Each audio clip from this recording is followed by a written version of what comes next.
প্রিয় শিক্ষার্থীবৃন্দ, আসসালামু আলাইকুম। আমি মোহাম্মদ আমিনুল ইসলাম, সিনিয়র শিক্ষক, গণিত, প্রতিষ্ঠান উচ্চ বিদ্যালয় সিলেট। আজ আমি তোমাদের সামনে স্থানাঙ্ক জ্যামিতি ত্রিভুজ ক্ষেত্রের ক্ষেত্রফলের উপর একটি মাল্টিমিডিয়া ক্লাস নিয়ে হাজির হয়েছি। এই পাঠ শেষে আমরা ত্রিভুজ ক্ষেত্রের ক্ষেত্রফল নির্ণয় করতে পারবো ও গাণিতিক সমস্যার সমাধান করতে পারবো। ত্রিভুজ ক্ষেত্রের ক্ষেত্রফল নির্ণয়ের দুটি পদ্ধতি আছে। একটা হচ্ছে, প্রথম পদ্ধতি হচ্ছে বাহুর দৈর্ঘ্য ও পরিসীমার সাহায্যে ত্রিভুজের ক্ষেত্রফল নির্ণয়। অর্থাৎ একটা ত্রিভুজের যে কোনো ত্রিভুজ হতে পারে, সেটা সমকোণী হোক, বিষমবাহু ত্রিভুজ হোক, সমদ্বিবাহু হোক, সেটা আমরা কীভাবে ত্রিভুজের ক্ষেত্রফল নির্ণয় করবো। ধরলাম ত্রিভুজটি বিষমবাহী, তাহলে আমরা প্রথমে এবিসি একটা ত্রিভুজ, তার স্থানাঙ্কগুলো: এ স্থানাঙ্ক কত x1, y1, বি এর x2, y2, সি এর স্থানাঙ্ক কত x3, y3। এখন আমরা এটা তো আমরা জানি সবাই, y অক্ষ, এটা হচ্ছে আমরা কি x অক্ষ, স্থানাঙ্কগুলো এখানে বসালাম। এখন এই ত্রিভুজের ক্ষেত্রফল আমাদের কি নির্ণয় করতে হবে, কিসের সাহায্যে? তার বাহুর দৈর্ঘ্য পরিসীমার সূত্র ব্যবহার করে। তাহলে বাহুর দৈর্ঘ্য নির্ণয়, যে এবির দৈর্ঘ্য নির্ণয়ের সূত্র, আমরা এবি বাহুকে যদি আমরা সি ধরি, তো সি এর কত, পূর্বে ক্লাসে বলছিলাম যে আমরা কি ভুজদের অন্তর মাইনাস কুটিদের অন্তর, তারপরে √r হবে। আর বিসি বাহুর দৈর্ঘ্য যদি আমরা এ ধরি, তাহলে এ সমান সমান আবার যে ভুজদের অন্তর হোল স্কয়ার মাইনাস কুটিদের অন্তর স্কয়ার, তার বর্গমূল। আবার এসি বাহুর দৈর্ঘ্য যদি বি ধরি, তাহলে বি সমান কত, ভুজদের অন্তর হোল স্কয়ার প্লাস কুটিদের অন্তর হোল স্কয়ার, তার কি বর্গমূল। অর্থাৎ ইতিপূর্বে যে আমরা একটি ক্লাস করেছিলাম, অর্থাৎ বাহুর দৈর্ঘ্য নির্ণয়ের যে সূত্র আমরা প্রথম পর্বে দেখেছিলাম, সেই সূত্রের সাহায্যে আমরা কি করব, এই এ বি বিসি সি এর মানগুলো আমরা কি করব, নির্ণয় করব। ওকে, তো আমরা নির্ণয় করে ফেললাম। এখন এই বাহুটাকে আমরা ধরছি এ, এটাকে বি, এটাকে স্মল সি দ্বারা প্রকাশ করলাম, আর কিছুই না। এখন আমরা জানি একটা ত্রিভুজের পরিসীমা যদি আমরা 2s ধরি, ধরলাম আর এটা 2s, তাই 2s ইকুয়াল টু কত, a plus B plus C, অর্থাৎ বাহুগুলোর কি যোগফল। s equal to half of a plus B plus কত, সি। তোমরা সবাই জানো যে পরিসীমা, এটাকে আমরা s কে বলি কি, অর্ধ পরিসীমা। এখানে s হচ্ছে কি ত্রিভুজের কি অর্ধ পরিসীমা, আর abc হচ্ছে ত্রিভুজের কি বাহুগুলোর দৈর্ঘ্য। তাহলে আমরা এবিসি দৈর্ঘ্য নির্ণয় করে তার কি বের করতে পারবো, আমরা পরিসীমা বের করতে পারবো। আর ত্রিভুজের ক্ষেত্রফল নির্ণয়ের সূত্র আমরা জানি, √s into s minus A, s minus B, s minus C. এটা আমরা নবম দশম শ্রেণীর বই, সাধারণ গণিত বইটা এই সূত্র প্রমাণ করেছি। এখানে আর এটা প্রমাণ দেখালাম না আমরা। তাহলে আমাদের এই সূত্রের সাহায্যে আমরা যে কোনো ত্রিভুজের ক্ষেত্রফল নির্ণয় করতে পারবো। তাহলে প্রথমে আমাদের কি করতে হবে, বাহুগুলো দৈর্ঘ্য নির্ণয় করতে হবে। এবিসি বাহুগুলো দৈর্ঘ্য আমরা কীভাবে নির্ণয় করবো, ওই যে দুইটি বিন্দুর দূরত্ব নির্ণয়ের যে সূত্র আছে, সেই সূত্রের সাহায্যে আমরা বাহুগুলো দৈর্ঘ্য নির্ণয় করবো। তারপরে এই সূত্রতে বসিয়ে দিয়ে আমরা s এর মানটা বাইর করব, অর্থাৎ a plus B plus C by কত, অর্ধ পরিসীমা বাইর করে। তাহলে s এর মান বাইর করলাম, আর প্রথমে এবিসি মান বাইর করলাম, এখানে বসিয়ে দিয়ে তারপরে একটু ক্যালকুলেশন করলে আমাদের কি ত্রিভুজের ক্ষেত্রফল নির্ণয় কি হয়ে যাবে।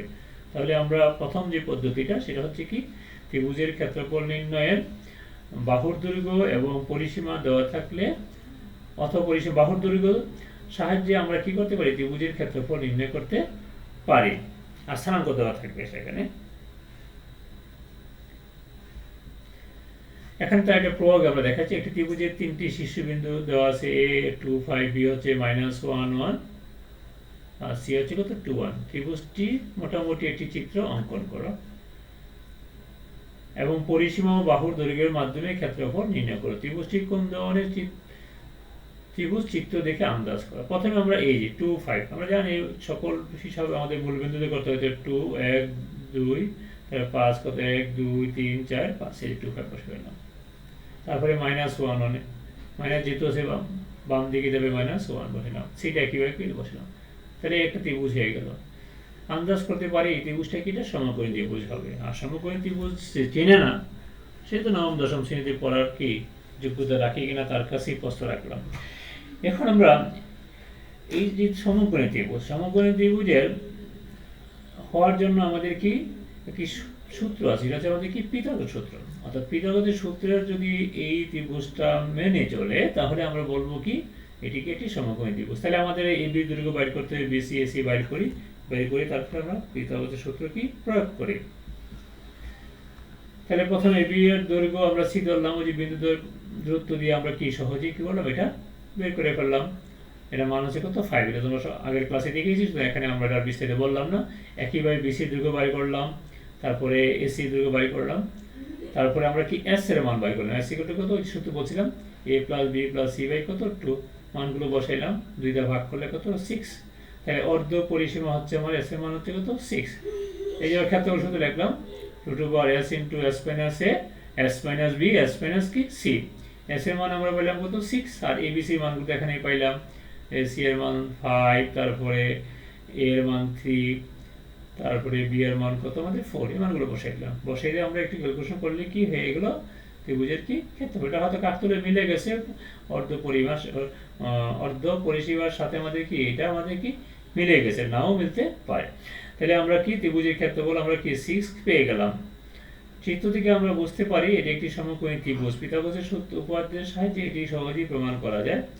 এবি স্কয়ার, অর্থাৎ প্রথমে আমরা এবি স্কয়ার মান বাই করলাম, তারপরে বিসি স্কয়ার মান, তারপরে কি সি স্কয়ার মান বাই করে তারপর দেখলাম যে বিসি স্কয়ার আর সি স্কয়ার যোগ করলে কত 25, আবার এবি স্কয়ার মান হতে হতে কত 25। তাহলে এবিসিডি সমকোণী ত্রিভুজ এবং এখানে এসি বি কোণটি কি সমকোণ। তাহলে এই পর্বের ক্লাসটা বুঝতে আমাদের আগের পর্বে যে আমরা দূরত্ব নির্ণয় দেখিয়েছিলাম সেই সূত্রটা কিন্তু কাজে লাগতেছে। সেই সূত্রটা শিখে আসি কিন্তু আমাদের এই ক্লাসটা করা যাবে। সুতরাং পূর্বের ক্লাসটা ভালোভাবে বুঝে আসি কিন্তু এখানে এই ক্লাসটা করবে না, এটা কিন্তু বুঝবে না। এখন আমরা স্থানাঙ্ক দেওয়া আছে, সেই ক্ষেত্রে আমরা কি করব, ত্রিভুজের ক্ষেত্রফল অন্য একটি দ্বিতীয় পদ্ধতির সাহায্যে আমরা কি করব, নির্ণয় করব। কিভাবে নির্ণয় করব দেখো, এখানে আমরা প্রথমে স্থানাঙ্কগুলো বসাইলাম, তারপরে এখান থেকে লম্ব টানলাম, তারপরে এখান থেকে লম্ব টানলাম, এখান থেকে লম্ব টানলাম। তাহলে এই যে বিন্দুটা থেকে লম্ব টানলাম, এই যে এফ, এটা স্থানাঙ্ক কত হবে, এই যে এটার যে আমার ভুজ, এটা স্থানাঙ্ক বুঝতে কি হবে, আর কুটির মান যেহেতু x অক্ষ 0, কুটির মান 0 বসে দিলাম। আবার এখানে যে লম্ব টানলাম তার পাদবিন্দুর ভুজের মান হবে এই বিন্দু যে এইটা আছে এটাই হবে এখানে, আর কুটির মান আবার আমরা আগে বলতেছি কুটির মান x অক্ষে কত 0। আবার এখানেও আমরা কি করলাম, যে মানটা বসাইলাম সেই মানটার ভুজ হবে সি বিন্দুর ভুজ, আর কুটিটা আমাদের কি 0 হবে। তাহলে আমরা ডি ই এফ তিনটি বিন্দুর স্থানাঙ্ক আমরা কি করতে পারলাম, নির্ণয় করতে পারলাম এবিসি স্থানাঙ্কের সাহায্যে। ওকে, আমরা এখন চিত্র থেকে দেখো, আমরা এখান থেকে শুরু করি, এ বি সি ডি, তারপরে কত এফ। এই যে এখানে একটা আমাদের কি আছে, বহুভুজ আছে, এই A B C D F. এই বহুভুজটার ক্ষেত্রফল সমান এখানে দেখো ত্রিভুজ এবিসি, এই যে ত্রিভুজ এ বি সি, একটা ত্রিভুজ, আরেকটা কি ট্রাপিজাম, এই যে ত্রিভুজ, এই ট্রাপিজামটার নাম দিয়েছি আমরা কত AC D F, AC D F. অর্থাৎ এই বড় বহুভুজটার সমান একটা ত্রিভুজ ক্ষেত্র আর একটা কি ট্রাপিজাম। ওকে, এখন আমরা আবার অন্যভাবে লিখতে পারি trapezium A B E F, A B E F, এই একটা ট্রাপিজিয়াম এখানে, আর একটা আছে এই যে ট্রাপিজিয়ামটা, এটা হচ্ছে আমাদের কত বি সি ডি এফ। অর্থাৎ প্রথমে আমরা এই বহুভুজটাকে দুই ভাগ করলাম, এই একটা ত্রিভুজ আর একটা ট্রাপিজিয়াম, যে আবার আমরা এটাকে এই একটা ট্রাপিজিয়াম আর একটা ট্রাপিজিয়ামের সাথে দুই ভাগ করলাম, ভাগ করা যায়। তাহলে প্রথম আমরা দেখলাম যে বহুভুজটার ক্ষেত্রফল হচ্ছে কি একটা ত্রিভুজ একটা কি ট্রাপিজিয়াম। আবার দ্বিতীয় ক্ষেত্রে দেখলাম যে ওই বহুভুজটার ক্ষেত্রগুলি হচ্ছে একটি ট্রাপিজিয়াম আর একটা ট্রাপিজিয়াম, অর্থাৎ দুইটা ট্রাপিজিয়ামের কি যোগফল, এই একটা ট্রাপিজিয়াম, এই জায়গায় যেহেতু এই একটা ট্রাপিজিয়াম আর কত একটা ট্রাপিজিয়াম। এখন আমরা যদি এই ত্রিভুজ ক্ষেত্র আর ট্রাপিজিয়ামের যোগফল সমান সমান লিখি, ট্রাপিজিয়ামের ক্ষেত্রফল প্লাস ট্রাপিজিয়ামের ক্ষেত্রফল, তাহলে প্রশ্ন কি সমান হয়ে যাবে। তাহলে আমরা সেখান থেকে ত্রিভুজ এবিসি এর ক্ষেত্রফল কি হবে, আমরা যদি পক্ষান্তর করে দিই তাহলে এই দুইটার থেকে এই ট্রাপিজিয়ামের ক্ষেত্রফলটা বিয়োগ করলে কি আমাদের ত্রিভুজ ক্ষেত্রের ক্ষেত্রফল। আমি আবার বলছি, ত্রিভুজ এবিসি এর ক্ষেত্রফল হবে এই দুইটার ক্ষেত্রফল মাইনাস ক্ষেত্র, অর্থাৎ তুমি যদি আরোটা লিখে নাও এখানে এই দুইটার যোগফল সমান সমান এই দুইটার যোগফল। তাহলে বাম পক্ষে আমরা ত্রিভুজ ক্ষেত্র এবিসি রাখলাম, ডান পক্ষে চলে আসবে এই আমাদের এখানে ট্রাপিজিয়ামের ক্ষেত্রফল, আর মাইনাস কি আমাদের ট্রাপিজিয়াম এসিডি এর ক্ষেত্রফল। ওকে, এটা আমরা এখানে দেখাচ্ছি। তাহলে এখন আমরা এখানে দেখালাম, শুধু আমার উপায় ত্রিভুজ ক্ষেত্র এবিসি সমান সমান ট্রাপিজিয়াম ক্ষেত্র এ বি এফ এর ক্ষেত্রফল, অর্থাৎ ডান পক্ষের দুইটা মাইনাস বাম পক্ষের কি যে ট্রাপিজিয়াম লিখে ফেললাম। এখন আমরা ত্রিভুজকে দেবিসির ক্ষেত্রফল দেখো, আমরা জানি ট্রাপিজিয়ামের ক্ষেত্রফল সূত্র হচ্ছে কি সমান্তরাল বাহুদের যোগফল ইনটু কি উচ্চতা। এখন তিনটেই ট্রাপিজিয়াম এদিকে, সুতরাং তিনটেই আমরা কি মানটি লিখে বললাম, প্রথম দুইটা প্লাস হিসাবে আছে, পরেরটা কি মাইনাস হিসাবে। ওকে, আমরা লিখে বললাম সূত্রের সাহায্যে। আমরা আবার এই লাইনটা দেখাইলাম এখানে। তাহলে এই যে বিই আর ইএফ হচ্ছে কি প্রথম ট্রাপিজিয়ামের কি সমান্তরাল বাহুদ্বয়, তাই এটা হচ্ছে তার উচ্চতা। এখানে হচ্ছে দ্বিতীয় ট্রাপিজিয়ামের সমান্তরাল বাহু দুটি, এটা তার উচ্চতা। এখানে তৃতীয় ট্রাপিজিয়ামের সমান্তরাল বাহু দুটি, তার কি উচ্চতা। এখন আমরা এই বি মানটা কত এটা আমাদের ভাবতে হবে। ঠিকই আছে, বিই দেখো বিই কোথায় আছে, বিই এই দৈর্ঘ্যটা হচ্ছে আমার কি এখানে আমরা এখানে বিই মানটা কোনটা, এই যে বিই এই যে স্থানাঙ্কটা আছে, এই স্থানাঙ্কের কুটি হচ্ছে এইটা, আর এটা হচ্ছে আমার কি বুঝ। তাহলে এইটা হচ্ছে আমার কি কুটি হচ্ছে কত y2। তাহলে y2 হচ্ছে আমার কি এখানে বি। আবার বলতেছি, এই যে কোনো স্থানাঙ্ক, এটা আমার পূর্ববর্তী ক্লাসে বলছিলাম, এই যে স্থানাঙ্কটা এটা হচ্ছে x অক্ষ বরাবর মান, এটা হচ্ছে কি y অক্ষ। প্রথম যে কোনো স্থানাঙ্কের ভুজ হচ্ছে x অক্ষ বরাবর দৈর্ঘ্য, আর কুটি হচ্ছে y অক্ষ বরাবর দৈর্ঘ্য। তাহলে y2 হচ্ছে আমার এই যে দৈর্ঘ্যটা, তাহলে লিখলাম এই যে y2। আবার এফ কোথায় আছে খেয়াল করো, এফ এটা সে একই নিয়ম, আমরা কি এই যে কুটিটা হয়ে গেল। তাহলে আমরা যে একটা বুঝতে পারি, বাকিগুলো কি সহজেই হয়ে গেল। হয় কত এখানে, এই যে y1টা লিখে ফেললো। ওকে, ইএফ ওই যে আবার সে বলছি যে বিন্দু দূরত্ব যেখানে স্থানাঙ্ক জানতে শুরু হয়েছে, এখান থেকে আমরা কি করতে পারি, এই দৈর্ঘ্যটা আমরা কি নির্ণয় করতে পারি। ইএফটা কি, ইএফ এর দৈর্ঘ্যটা হতে কত x1 মাইনাস কত আমাদেরকে এখানে x2, কারণ যে x1 minus x2 whole square দিলে আর শূন্য শূন্য বিয়োগ করে তো শূন্য হয়ে থাকে, তাহলে হোল স্কয়ার আর বর্গমূল কাটে গিয়ে আমাদের কি যাবে, x2 মাইনাস কত x1 মাইনাস কি হবে x2 হয়ে যাবে। এই যে এই দুটো বিন্দু, তুমি চাইলে এই দুটো বিন্দু আলাদা বাইর করলে কিন্তু এটাই কি আসে। তারপর একই নিয়মে আমরা এই দুইটা করলাম, একই নিয়মে আমরা কি করলাম, দুইটা বিন্দু বাইর করলাম। তারপরে আমরা এখান থেকে হাফ কমন নিলাম আর এগুলো গুণ করে দিলাম, সহজে গুণ, এই যে y2 x1 এগুলো সব গুণ করে হাফ কমন নিলে কাটাকাটি গিয়ে আমার এই ফর্মে কি থাকে, এটা ক্যালকুলেশন তোমরা কি সহজেই করতে পারি। তোমরা হচ্ছে চাইলে এটা কি করে নিতে পারো, করলে কি এটা কি সহজে কি এসে যাবে। এখন আমরা এটা আবার এখানে লেখা, আমরা কিন্তু এই লাইন পর্যন্ত এসে গেছিলাম। এখন এটাকে আমরা যদি নির্ণায়ক ফর্মে সাজাই, তাহলে x1 x2 x3 আবার কত x1, আবার নিচে হচ্ছে y1 y2 y3 আবার কত y1। অর্থাৎ আমরা যে গুণফলে এই যে চিহ্ন দিয়ে বুঝাইলাম, এগুলো হচ্ছে কি ধনাত্মক চিহ্ন হিসাবে পাওয়া যাবে যে মানগুলো, সেগুলো আমরা নিয়েছি। আর এগুলো ঋণাত্মক চিহ্ন হিসাবে যেগুলো, সেগুলো হচ্ছে কি উল্টা দিকে আসে।